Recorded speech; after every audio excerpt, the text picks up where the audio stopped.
I'm Sadie, and I'm going to be reading Giraffes Can't Dance. Gerald was a tall giraffe whose neck was long and slim, but his knees were awful crooked and his legs were rather thin.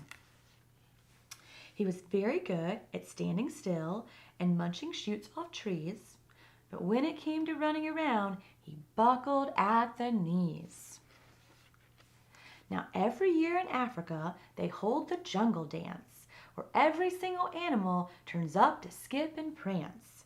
And this year, when the day arrived, poor Gerald felt so sad, because when it came to dancing, he really was quite bad. The warthog started waltzing, and the rhinos rock and rolled. The lions danced a tango that was elegant and bold. The chimps did a cha-cha with a very Latin fill, and 8 baboons then teamed up for a splendid Scottish reel. Gerald swallowed bravely as he walked toward the floor, but the lions saw him coming and they began to roar.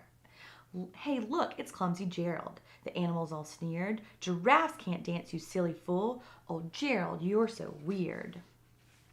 Gerald simply froze up. He was rooted to the spot. "They're right," he thought. "I'm useless.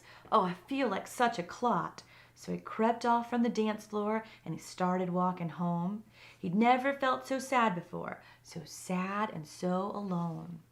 He looked up at a little clearing and he looked up at the sky. "The moon can be so beautiful," he whispered with a sigh. "Excuse me," coughed a cricket who'd seen Gerald early on. "But sometimes when you're a little different, you just need a different song. Listen to the swaying grass and listen to the trees. To me the sweetest music is the branches and the breeze. So imagine that the lovely moon is playing just for you. Everything makes music if you really want it to." With that, the cricket smiled and picked up his violin. Then Gerald felt his body do the most amazing thing. His hooves started shuffling, making circles on the ground. His neck was gently swaying, and his tail was swishing round. He threw his legs out sideways, and he swung them everywhere. Then he did a backward somersault and leapt up in the air. Gerald felt so wonderful, his mouth was wide open. "I'm dancing, yes, I'm dancing, I'm dancing," Gerald cried.